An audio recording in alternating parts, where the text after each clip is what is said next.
Okay, so the first question is, how can essential goods provided by private and regulated sectors of government become affordable, accessible, and inclusive to the people who live in poverty? Hmm.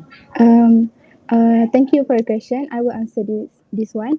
I think too often basic goods and services fail poor people in terms of quality and accessibility. Poor people don't easily get the access to quality product and services because of financial constraints. Well, and I think making quality products and services affordable is quite challenging due to the need to provide value for money, yet irregular incomes and lack of access to finance limit affordability. But the fact that there are striking examples where basic services such as water, health, education, and even electricity do work for poor people means that government can do a better job of providing them even though the B40's access to affordable accommodation are still being strengthened by the government. Our government also actually has done quite a lot of efforts to make services quite accessible for the poor. For example, one of the government's initiative is the PPR, which is Project Perumahan Rakyat. Um, this PPR is to provide the poor people with low cost flats for them to live. And there are also I have read somewhere that there are also free tuition for B40 students as an initiative to help this group of people to learn for free. So I hope that answer your question. Thank you. Okay, next question. Um, does the strength of Malaysian ringgit in foreign money markets affect the inflation rate? I will answer this question. Mm, Based on what I read, the relationship between the exchange rate and the inflation is highly complex. Um, Based on what I understand, yes, there is a two-way relationship between the exchange rates and inflation. If there is a depreciation in the exchange rate, it is likely to cause inflation to increase. It means that import prices can be more expensive, and an appreciation in the exchange rate will tend to reduce the inflation, where it means the import prices can be more cheaper. So the rate of inflation in a country can have a major impact on the value of the country's currency and the rates of foreign exchange it has with the currencies from other nations. For example, like buying stuff from the US website, it will cost us to pay more because of the currency rate. Because our Malaysian ringgit is weaker or lower as compared to their dollars. So I hope this answer your question. So the next question, one of the presenter mentioned that one of the impacts from the solution proposed is it will reduce the number of crime rates, right? So what is the correlation between urban poverty and the crime rates? How can these two relate to each other? Okay, let me answer this. Um, there are several ways poverty can lead to crime. Of course, not everyone who struggle with poverty commits criminals, and many who end up in the judicial system are guilty of being poor rather than being criminals. First, if a person lives in poverty, they tend to get further education, life skills, and job training. They tend to face employment or underemployment.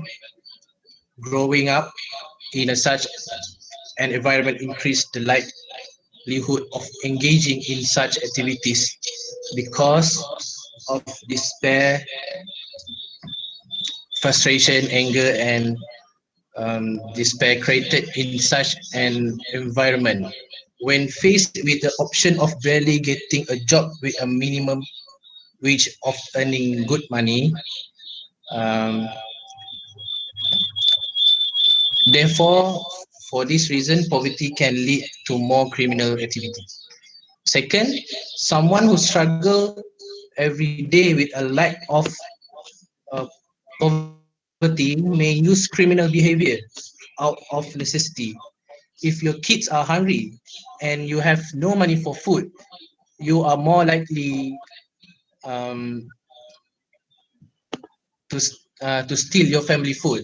If you are unable to pay the rent, you may feel that the only way to avoid homelessness is to earn money through illegal activities. That's all. Thank you. Next question. In your presentation, you mentioned that the advancement of agriculture and aquaculture sector will help to increase the employment rate in urban areas. So apart from work prospect, is the income from aquaculture and agriculture sector is adequate to accommodate the living costs in urban areas? Okay, Thank thank you. you. So, in my opinion, we are actually seeing more agriculture and aquaculture in urban areas evolving and taking shape. So, the revenue from these sectors is definitely sufficient for the workers as the demands are quite high in the market. The development of these industries would also have a positive effect not only on the businesses but also on the people.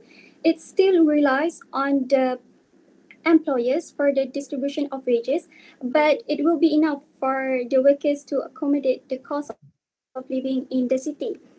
They can even take home the crop yields and other products. So the cost of purchasing the essentials would be safe.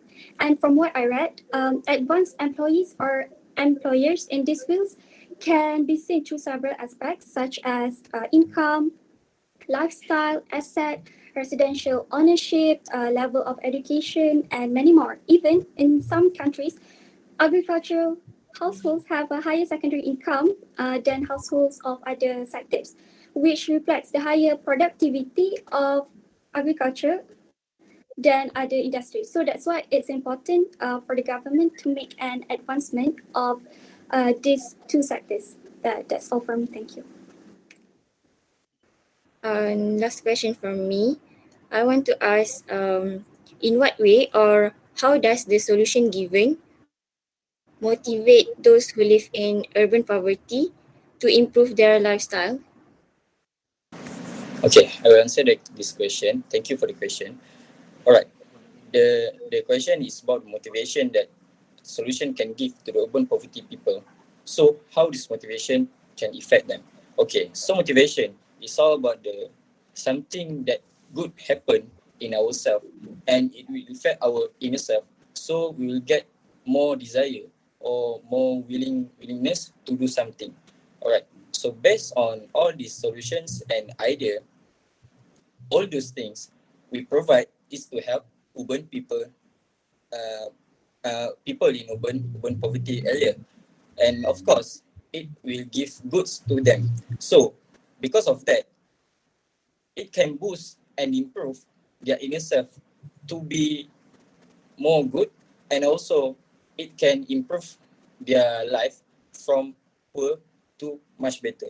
Okay, this effect, we did not just focusing on just give the help to them, just giving their money and so on. Not, we are focusing on the impact that focus to the people itself, which means that okay, we give them the help, the money and so on, and also we want them to open their mind and also to get the desire to improve their lifestyle, which means that they get the motivation from all those ideas and solutions, so they can uh, find their job after that, because the people in urban poverty, they live in the with the weak mental. So we want to provide them, we want to motivate them to improve their life